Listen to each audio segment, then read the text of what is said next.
qed titqies ġimgħa importanti għal Partit Nazzjonalista. Dan hekk kif it-tnejn filgħodu il-qorti mistennija tagħti s-sentenza tagħha dwar l-iżbilanċ fix-xandir pubbliku u nhar il-ġimgħa is-sentenza biex it-tliet sptarijiet pubbliċi misruqa lill-poplu Malti jingħataw lura lin-nies.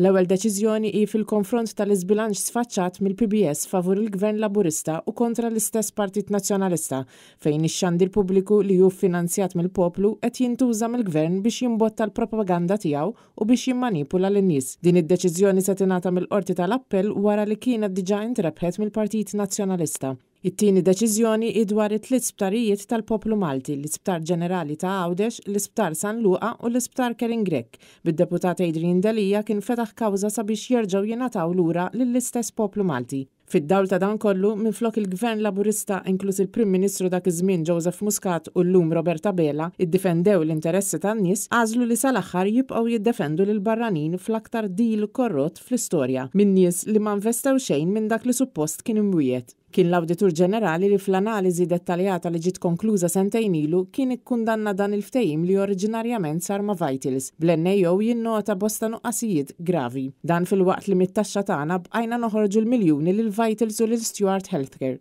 Fuq livell politiku l-Partit Nazzjonalista qed jistennew jesiġi li l-individwi kollha li huma wara d-deċiżjonijiet skandalużi relatati ma' dawn il-kawżi iħallsu prezz politiku ta' dawn id-deċiżjonijiet biex hekk issir tassew ġustizzja mal-poplu Malti u Għawċi.